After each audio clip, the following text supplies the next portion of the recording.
Hello students, welcome for today's session. The topic for today's session is the input element. The HTML input element is used to create interactive controls for web-based forms in order to accept data from the user. You must have filled different registration forms.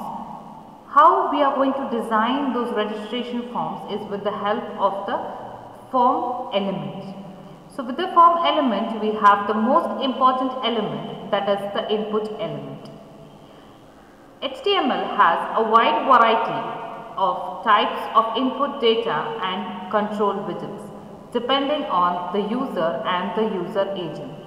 The input element is one of the most powerful and complex in all of HTML due to the sheer number of combinations of input types and attributes.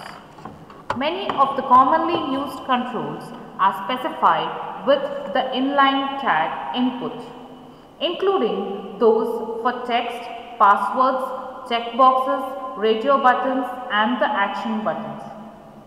The type attribute which specifies the particular kind of control is required in the input tag. The previously listed controls, except reset and submit, also require a name attribute. The values of the name attributes are included in the form data which is sent to the server. They are used by the server form processing software to find the specific component values in the form data. The controls for checkboxes and radio buttons require a value attribute which initializes the value of the control. The values of these controls are placed in the form data that is to be sent to the server when the submit button is clicked. Because most forms are processed on the server, we will always include names and attributes in the controls in our examples. The different input types we are going to study include checkbox, radio button and text. So this table depicts a brief description of the different input types which are available. The first input type is the text type. It is going to define one line text input field. The example for your text input type could be your address, or if some comments are to be put in the form, then we can use the input type as text. The second input type we are going to see is the radio. This is the radio button. It is going to select one of many choices. The example for this radio button could be, if you are trying to specify the gender, then it could be, we would have given the radio button as male, female and other if you don't want to specify the gender.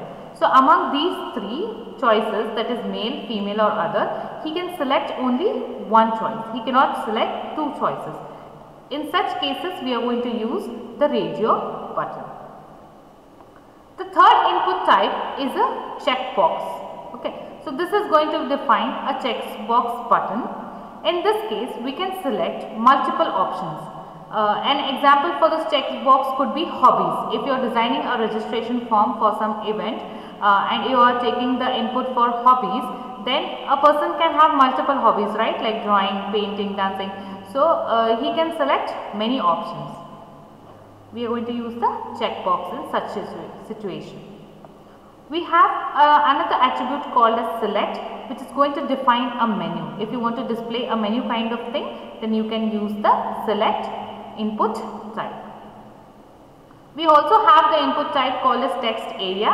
It is going to define multiple text area. In case of input type is equal to text, it is going to be only one line text input field. Like if you want to enter your name, that is going to come under your text. But if you have to write something like a paragraph or something, then we can use the input type as text area.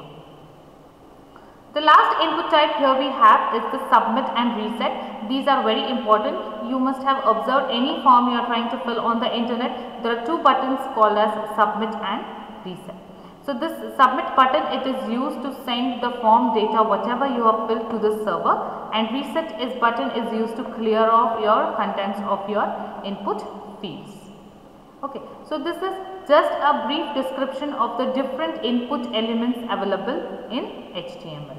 In the next session, we will see how we are going to use the different input elements to design a registration form. Every input element will be taken as one session. In one session, we will study about one input element. Thank you, students.